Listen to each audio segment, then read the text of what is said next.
My name is Bryce and I'm a dreamer. Both waking and sleeping, my rich and vivid imagination has been keeping life interesting since I was very little. So I'm going to share those dreams with you, and I'd love for you to share your dreams with me. Let's do this together in a little place that I like to call Somewhere in Dreamworld.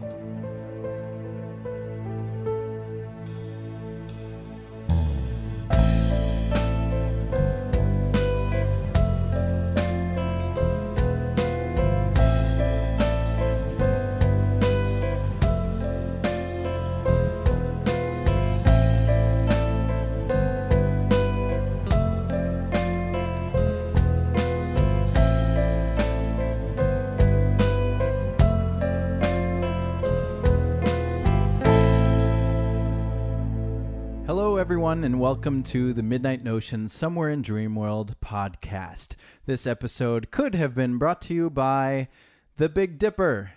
Yes, if you are looking at stars and you're wondering what the names of those star constellations are, and you're confused because that doesn't really look like a horse or a snake or a person holding scales, lucky for you, there's one out there that looks like a Big Dipper.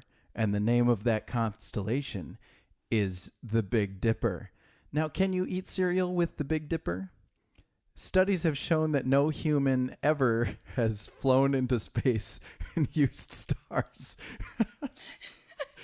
to eat cereal. But if you dream it, you can do it, and I believe in you. So welcome. My name is Bryce Kalla. I'm not a psychologist, but I do love dreams, and this is the podcast about all things dreams. And with me today is Pam Mazzone. Hi. Hi, how are you? I'm good. Thanks for getting through that ad. Yeah. I want to eat everything with big and little dippers now. I'm sure it can be possible. I mean, it hasn't been proven. Nobody's tried it yet. But honestly, I believe in you if you think that you could do that. Yep, that's what I want to do with my life. Do you have a favorite cereal? I really like Fruity Pebbles. Yeah? Yeah. There's definitely, they have a good, I actually like them more after they've, when they start getting soggy. Not soggy. Mm-mm. Like some cereal tastes weird when it's soggy, but that. Soggy cereal is awful. I like that, perfect middle. Yeah. Not the too crunchy because that hurts. Of course. It scrapes on the roof of your mouth. Yeah. But this isn't about cereal. Oh, no. This is a podcast about dreams. But Pam is, for the listeners out there, is a friend of mine, a fellow improviser from the Twin Cities, and a fellow fire tiger, which is kind of a big deal around these parts. Yeah, for us. I don't think I've ever bonded with someone so much over a Chinese zodiac. But here we are, fire tigers unite. Yeah. And we should get gloves that make fire for our hands. I would definitely. I don't know if I should have gloves that would make fire, but I would definitely enjoy that idea anyway. I always thought about if I had a superpower that it'd probably be like controlling the elements. Yeah. But I am always a little bit closer on the fire side. Of course. Which is weird because I'm not I don't know. I've never played. Don't play with fire, kids. Don't play with fire. Oh, yeah. We're sending out a bad message here. Yeah. But good message is that you got some good news recently in the improv world. Oh. What's going on there? Tell me about it, Bryce. Oh, yeah. I'll tell you all about it using your voice. Oh, I thought you were going to do my voice. I did. I got some great news. I was cast in my very first show. Wow, that felt like a really good impression I just did. You did so good. So you got cast in your first show. I did, What is it? It's Throwback. I'm in the close quarters. Awesome. So January, February. At Huge Theater. For those of you not in our group of friends, Huge Theater's an improv community in the Twin Cities uptown area. And I've talked about it a number of times on this podcast because it's great. Yeah. But congratulations. Oh, thank you. How did you, tell us about you did the audition. Mm-hmm. Did you feel good about your audition? I did. I had been auditioning for a few things. So it was the last audition that I did. And I felt more comfortable, I guess, because when you throw the word audition out there, I just instantly feel like I don't do well at things. Yeah. So, apparently I did fine. I did good. I did great. So, yeah. It's going to be exciting, and I'm really excited to see you on the stage with with this. It's a really great cast. It is. Yeah, I'm very excited to work with everyone. And that starts up when? January 2018. Sweet. February. And that's Friday nights? It is. Correct. It's going to be a great lineup, and I'm looking forward to seeing it. So, but I brought you here to talk about dreams, right? Oh, that's right. Should we talk about some dreams? Let's talk about some dreams. All right. I think it's time to go to sleep.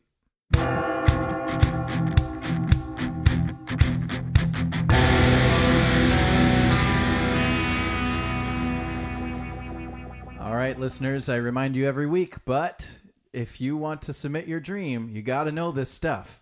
You can send your dreams in by email at podcast@midnightnotion.com, or you can phone it in at 612-643-0944. I got a bunch of them saved up, and I'm going to talk about all of those next week. I promise. Pinky swear. Double pinky swear with fire gloves on. Mm-hmm. But this week, instead of listener dreams, we have a guest. I'm here. And Pam is still here. And Pam, you told me you had a dream, and I wanted to hear about it. When did this dream happen?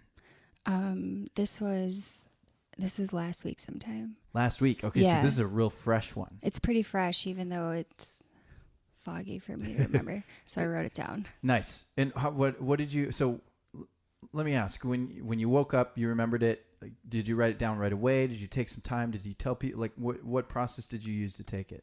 I woke up and it was like 3:30 in the morning, and I instantly thought, oh my God, Bryce is going to want to hear about this, because we were talking about, before you started your podcast, we were talking about dreams. So I went to write it down and passed out again. So a couple hours later, it was probably 10 or so, I was at work, and I remembered the dream. Nice. And thought, I need to write down as much detail as I remember now, because I'm going to forget it. Yeah. So good thing I did, because I wouldn't be able to remember all of this. Right. You're pretty lucky, though, because, I mean, I had a coworker today tell me that, oh, hey, I remembered a dream, and I was going to tell you about it because I knew you like dreams. And then he didn't write it down, and the day went by, and he didn't tell anybody about it, and he forgot it. So all he remembers is that he remembered a dream, but has no idea what it was. Yeah. So had you not written it down, you would have been in the same boat, and we wouldn't be able to do this episode. And I don't usually write down dreams, but this one was just so messed up that I knew I had to talk to you about it. So take this advice, listeners. Write down your dreams or call in that fancy number, 612-643-0944, and leave a message right after you wake up and sound sleepy on the podcast. I think heed is more for a warning. Yeah. Okay. Just checking. Sure. So speaking of warnings, this is a great segue into the stream. So a couple weeks ago, you woke up. Let's hear about this dream. Yeah, I don't remember exactly how it started, but I remember it was a table full of people that I know. I couldn't put faces or names to them, but I had the sense that I was very close. Like, they were very good friends of mine. Mm-hmm. And we were what I assume would be similar to a murder mystery dinner. Oh. Which I've never done before. Okay. So it's, whatever my brain made up at the time. But it was real. Like, someone had been murdered and we had to solve it. And I don't remember seeing a body or anything, but it was just the sense of urgency. Someone has died and we need to figure out what happened. So we were reenacting Clue, I guess. Okay. Which there was no Tim Curry, so I was very disappointed. That's very disappointing. I know. Yeah, so apparently I had this power. I had a brain thing, and it comes up a lot in my dreams. A brain thing? Yeah, a brain injury. Oh, okay. And it comes up a lot in my dreams. And in this dream, it happened to give me superpowers.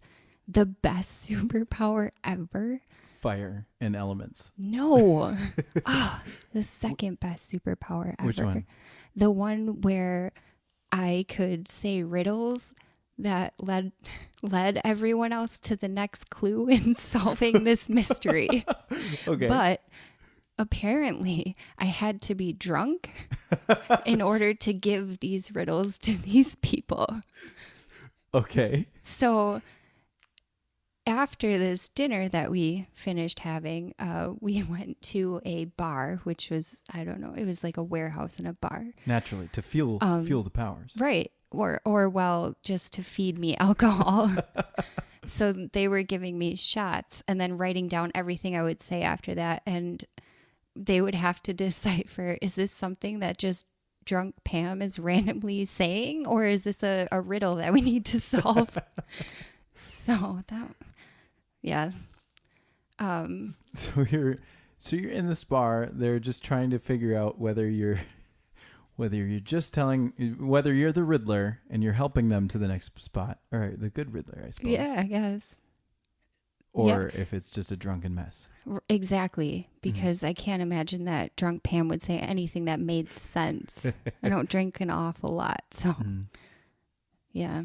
Sure. Okay, I did write down one of them. One of the. Oh, you remembered one of the riddles? Well, I remembered that it pertained to something about blue bubbles, or bubbles being blue, that led them to a mansion type house. And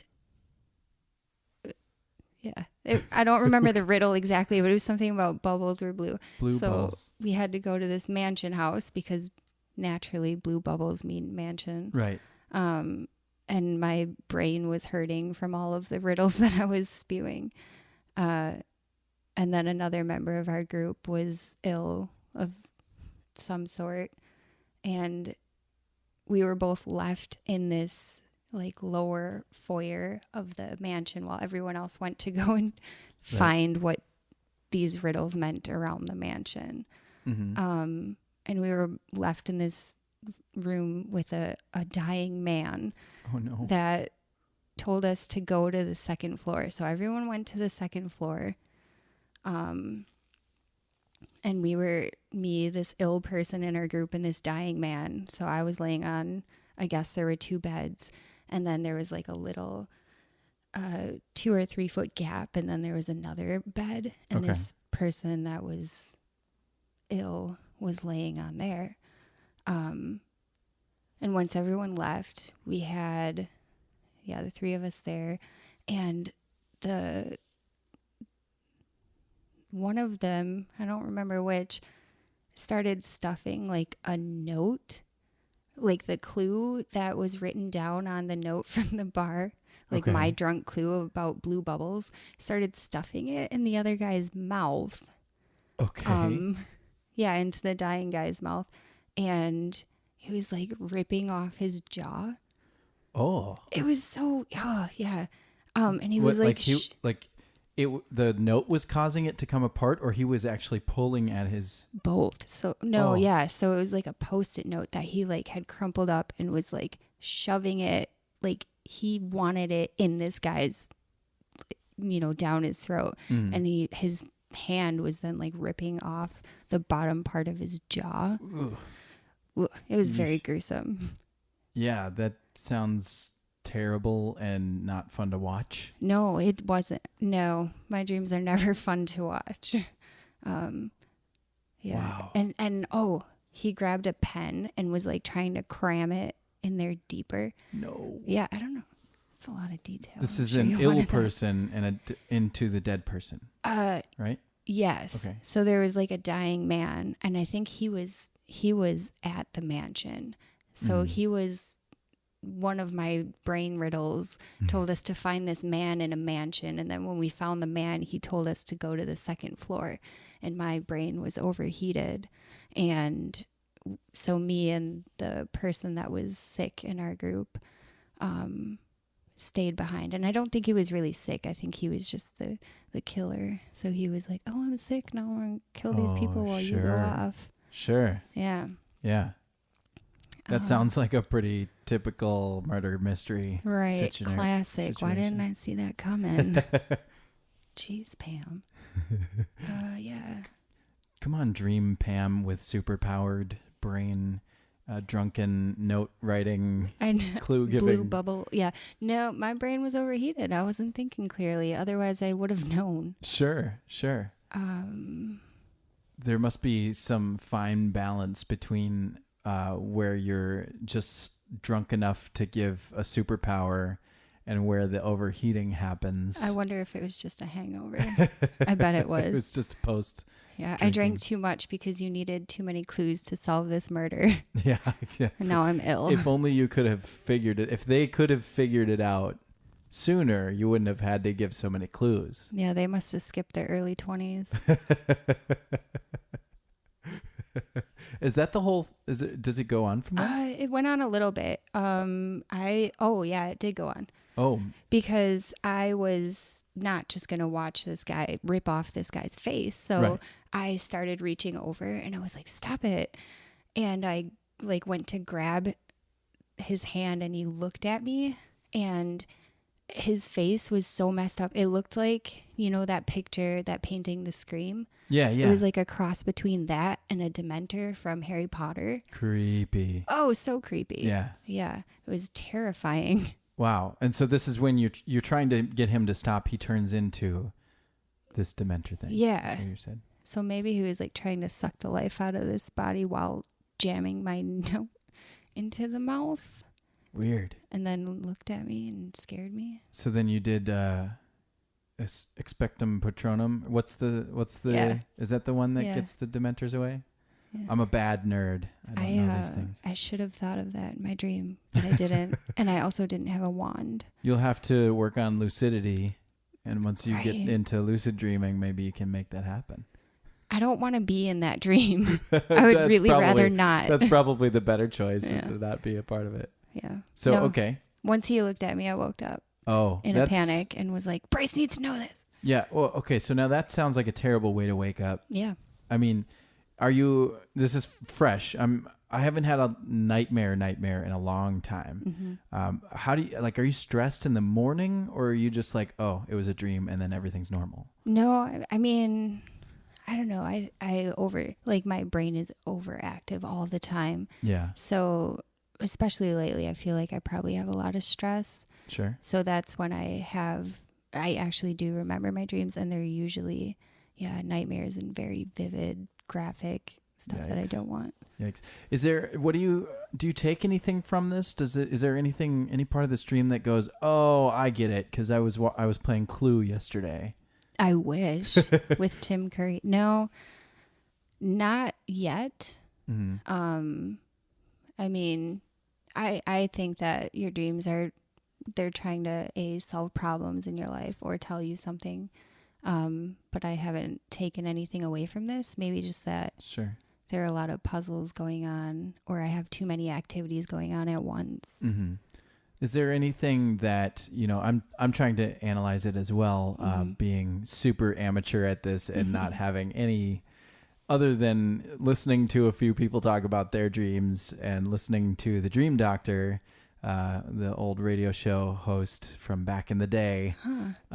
He used to analyze people's dreams, and I would listen, and it's kind of interesting to hear what some people believe, but I think everybody believes in a different thing, whether symbols mean specific things or whether it's some sort of alternate dimension, or if it's like a religious thing, or like everybody has their own takeaway. But you're saying that your dreams, you think, are trying to solve something? Maybe. So my aunt, when I was young, my aunt used to interpret dreams. She had tons of books and almost like dictionaries. So it's like, if you dream about this, what does it mean in a dream? Like if a horse shows up, it means, good luck or something.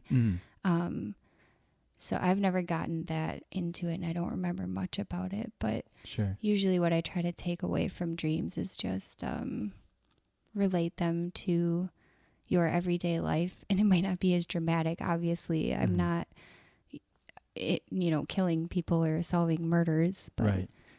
I do solve problems Do on a daily you basis. Do you ever feel like, has there been anything recently? And the interesting thing about dreams is that when our minds are literally off, and it's just creativity.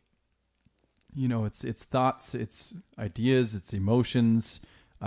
just wandering wild. Mm-hmm. The things that come up are a lot illogical because our logic station of the brain is literally off. Mm-hmm. And so it could be something that just happened recently, or it could be something you haven't thought of for 20 some years that just randomly came at you in the middle of the night. Right. But I don't know. I'm curious. I'm going like really deep in on this and wondering if like, is it something like, okay, so you were giving clues while drunk. You know, how much of this dream is just a silly happenstance, and how much of it is like, do you ever feel like things that you say are affecting people in ways that might have been perceived as cramming notes into throats? Like I'm forcing an opinion or something on someone? Has anything like that been? You know, it's funny that you say that because that's something I'm always fearful of. Okay. That the things that I say are, I don't know, I guess misheard or misread, or that I said something wrong or really dumb, and that I'm gonna, you know, ruin the friendships that I've made or something like that. I try to be very conscious about what I say and what I do. Sure. Yeah. So maybe it could be that. Yeah. Communication is something it's so important. It's so important to know how to talk to the people around you and how to treat them.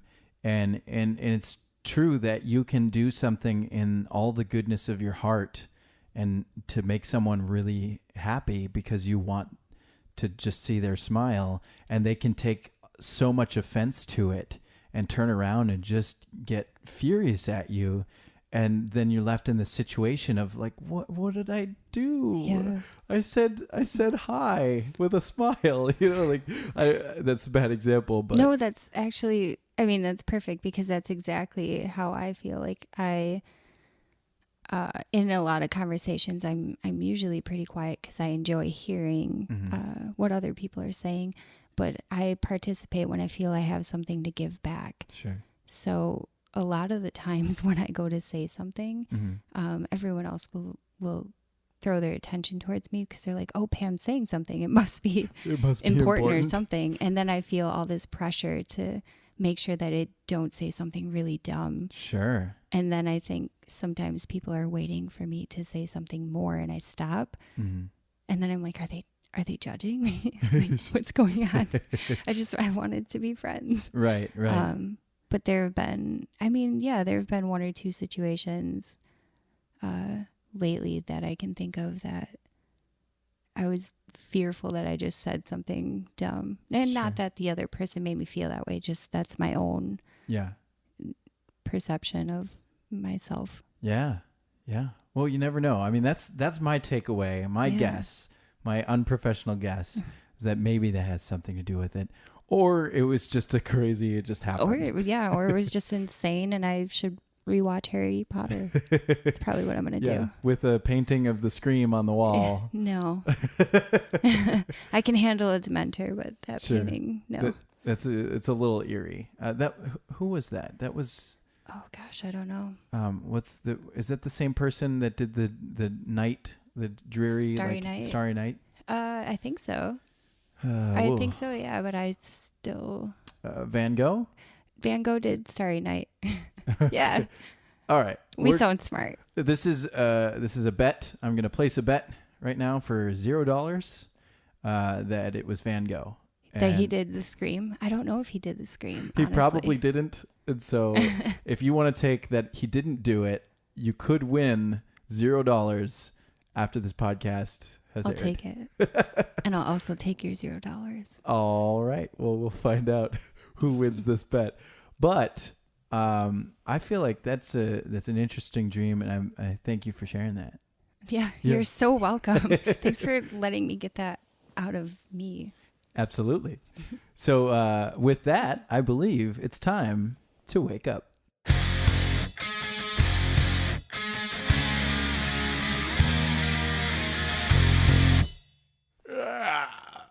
I'm up. I'm going to get it up. Big stretches. Stretches. Hey, we're awake. Oh, yeah. Oh, good job. Wait, where's my dog? Oh, what? Where did your dog? I feel so bad for you. What happened to your dog? Usually when I wake up, my dog's there. Oh, well, not when recording this podcast, apparently. That's too bad. What's your dog? What's my dog? Like, what is He's the breed? best. What breed of dog is? He's a pit bull All right. mix. All right. He's giant. Nice. He's great. What's his name? Clutch. Clutch. Yeah. Sounds awesome. Mm-hmm. This is unrelated. Do you have any dreams for your life? It's related to the podcast, but it's not related to Clutch. Do you have any like hopes, aspirations, dreams for the future? I do. Similar to what we were talking about, I think. Because we were talking about how feeling fulfilled in life and right, and to me that a lot of that is relationships and building good bonds with people. I've been a loner kind of my whole life, but especially in the last couple of years I haven't really had good meaningful connections with people, and I've been doing everything that I've experienced, or everything I've done just alone. And in the last year, I've been making so many good friends and having all these new experiences, and I've just found so much joy in sharing them with these people. Yeah. That's kind of the big driving force. Yeah. Behind the Pam Mazzone. Behind the Pam. Yeah, I would say so. I think I've never really had that. My whole life I've been very isolated, so I've never really allowed myself to be vulnerable or put myself out there enough to enjoy, actually enjoy experiences with others. Yeah. And go on these adventures or experiences with others. Sure. And I find that it's much more enjoyable. I can definitely identify with that because I was an only child until I was about 10, and then my brother was born, and even then you're not really a brother, you're more of like a babysitter. Yeah. And so I was kind of an only child and an older brother, but I got so used to we had a single mother, and then when my brother was long story, but I spent a lot of time at home alone, and I got used to doing things alone. And then when I started getting older, I made a decision not to drink, and I had it in my mind that parties equal drinking. So I actually said no to every invite that came my way. People would be having gatherings, and I would say no out of fear that I would have to be around something I didn't want to be around. And I was so wrong that like the movie party isn't a real life party.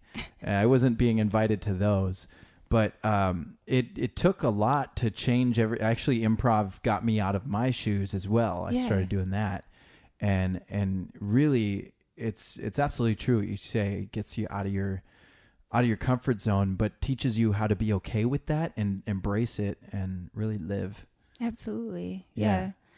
Absolutely. I used to be really just scared to approach people in general. And now I find it very, I guess, easy. I don't know. I just I like people so much and I like knowing about them and interacting with them. So there are great ones out there. Like you're great.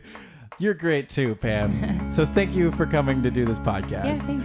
This is the end of the podcast because we hear this great music that is part of Midnight Ocean. Yeah. Where did this music come from? Me, I did it. Oh my gosh. So listeners, as a reminder, you can send in your dreams, get them in by next week, and I'll do a listener-only episode. And that's, you can email them at podcast@midnightnotion.com or phone it in at 612-643-0944. I've been Bryce Kalal. This has been Pam Mazzone. And this episode could have been brought to you by the Big Dipper.